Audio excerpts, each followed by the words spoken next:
Hi everyone, welcome to Small Fungi, Big Pharma. I'm Natalie. And I'm Laura. And today we want to highlight a unique category of fungi with a huge impact on human life.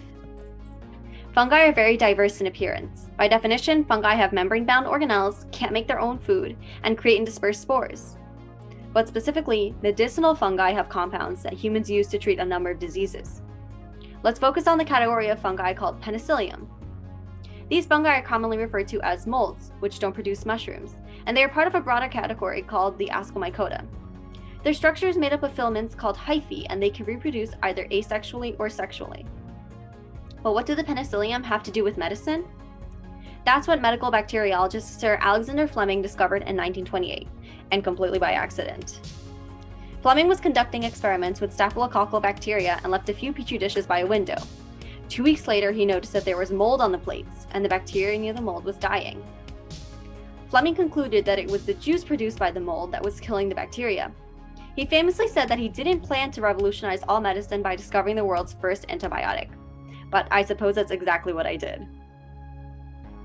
In 1940, physiologist Sir Howard Florey and chemist Ernst Chain were inspired to unravel penicillium's antibacterial action. They experimented and found that only mice injected with penicillin survived bacterial infections. However, they knew that this strain of penicillium would never yield enough penicillin to treat people reliably. So by a twist of fate, they discovered another mold species on a cantaloupe that yielded 1,000 times more penicillin after hefty growth in fermentation tanks, isolation of the molecule, and enhancement with radiation and filtration. Throughout history, the major kill in wars have been infections, not battle injuries.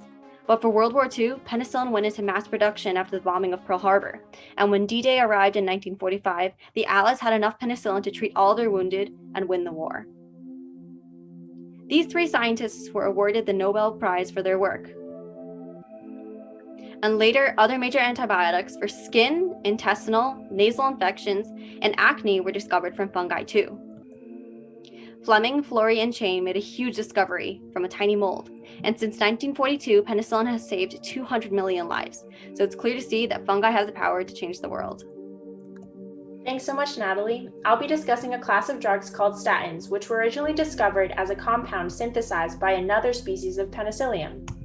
Akira Endo is a Japanese biochemist who at a young age was fascinated by the fungi on his family's farm. He grew up learning about Alexander Fleming's discoveries of penicillin. Cholesterol is an important compound for cardiovascular disease.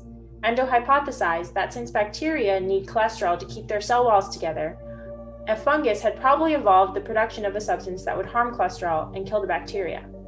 He worked with a team and screened hundreds of fungi species, finally discovering the compound mevastatin could block the enzyme HMG-CoA reductase and lower cholesterol levels. The fungus which produced this compound was Penicillium citrinum, a fungus common on citrus fruits. It occurs worldwide and grows in moderate climates. Since its discovery, statins have grown to hold a yearly value of $500 billion. Fungi-derived compounds have been used not only in antibiotics and statins, but also to treat diabetes, cancer, malaria, and many other forms of disease. Fungi have evolved to produce many neat compounds, and future research into fungi is crucial to uncovering more of nature's wonders. Thank you so much.